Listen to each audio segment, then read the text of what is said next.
Être dans le moment du présent. Je parle souvent de cela, mais en réalité, j'ai mangé une banane il y a 3 secondes de cela. Ben, d'ailleurs, voilà le reste de ma banane.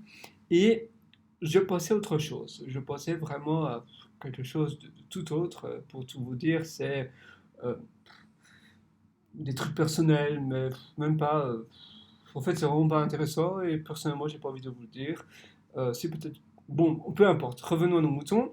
Voilà, et je me suis dit, bien, c'est bizarre. En fait, je mange ma banane, j'ai mangé peut-être la moitié de ma banane et je me suis même pas rendu compte que j'étais en train de la manger. Et c'est vrai, malheureusement, ça nous arrive très souvent. On mange quelque chose et on n'est même pas avec la nourriture ou bien on fait autre chose, peu importe. Euh, N'importe quoi en réalité, vous faites quelque chose, vous êtes dans l'action et vous ne réalisez même pas que vous êtes en train de faire cela parce que vous passez à autre chose. Eh bien, c'est la même chose pour manger quelque chose. Par exemple, d'ailleurs, il y a pas très longtemps, je mangeais au restaurant avec une amie et eh bien, elle mangeait aussi. Et elle a eu terminé et parlait de plein de choses. Et je voyais bien qu'elle n'était pas du tout focalisée sur son assiette, donc sur sa nourriture. Et bon, moi, j'essaie évidemment de l'écouter, bien évidemment, parce que c'est primordial, c'était le plus important. Mais j'essaie aussi de savourer en même temps ma nourriture et de bien savoir ce que j'ingurgitais dans ma bouche, dans mon corps plutôt.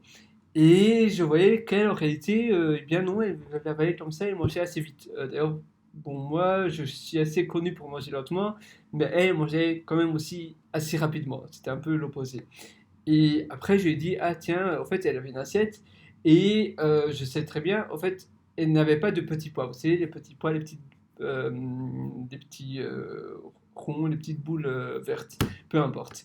Et je lui ai demandé, ah tiens, tes petits pois, ils étaient bons. Et il m'a répondu, ah oui, oui, c'était pas mal. Et en réalité, il n'y avait même pas de petits pois, eh bien, dans son repas. C'était tout à fait un repas, voilà, le repas du menu qu'elle avait choisi. Il n'y avait pas de petits pois, il y avait de la purée, etc. Mais c'était pas comment on appelle ça?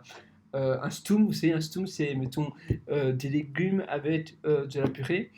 Et donc, elle m'a répondu, oui, les petits pois étaient bons. Et en réalité, dans son repas et dans sa purée, il n'y avait pas de petits pois parce que elle était même pas du tout focalisée sur son repas et donc elle savait même pas ce qu'elle avait mangé après à la fin du repas. Et c'est vrai que moi aussi ça m'est arrivé dans le passé et ça arrive à tout le monde. C'est pas du tout voilà, c'est pas du tout une remarque ou quelque chose de mal, mais c'est un peu triste parce que ça montre bien parfois, et même parfois on est seul, ici c'est parce qu'elle avait plein de choses, on avait plein de choses à se raconter, mais parfois on est seul, et même en étant seul, eh bien on pense à plein d'autres choses, et on n'est pas du tout avec le moment présent, et on ne savoure même pas, et après on ne sait même pas ce qui s'est passé. Et voilà, donc je vous invite vraiment à essayer d'être eh bien, à 100% avec vous-même, à 100% avec ce que vous faites. Ici, je suis en train de manger une banane, eh bien, je ne devrais pas la manger en faisant cette vidéo parce que sinon, je ne serai plus avec ma banane ou bien je ne serai plus avec le moment présent que je suis en train de faire maintenant. Donc, c'est une chose à la fois et soyez à 3000% avec cette chose à la fois. La même chose quand vous parlez avec quelqu'un, donnez toute votre attention, tout de vous-même à cette personne-là.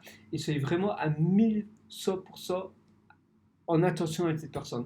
Souvent, et surtout de nos jours, mais avant c'était pareil avec d'autres distractions, mettons, il y a quelqu'un qui nous parle et en même temps on est sur notre téléphone et on se dit oh oui, oui, voilà, et on fait mine d'écouter entre guillemets, mais en fait, voilà, notre attention est peut-être à 60% ou à 50% avec la personne. Ou 70 au tout grand maximum, mais souvent c'est dans les 50. Et c'est bien triste parce que voilà, après finalement on retient la moitié et même c'est un manque de respect vers l'autre personne. Soit on dit à la personne ah je suis désolé, je suis en train de faire autre chose, tu peux me parler dans 5 minutes, ou bien on est à 100%, on donne toute son attention et toute son énergie à cette personne-là. Et vous allez voir, vos relations sociales aussi seront comme meilleures et vont compliquer parce que eh bien, les personnes vont sentir que évidemment vous leur donnez toute votre attention et que cette personne donc la personne va se sentir vraiment importante et du coup eh bien votre relation sociale sera elle sera vraiment beaucoup plus enrichissante et ne pourrait pas être plus enrichissante qu'auparavant parce qu'auparavant, même si les personnes sentent que vous l'écoutez à moitié, eh bien, elles vont dire beaucoup moins de choses intéressantes et vont, finalement, elles vont dire oui, cette personne, voilà, elle se sentira un peu vexée ou, oui, ou comme si vous vous en foutez de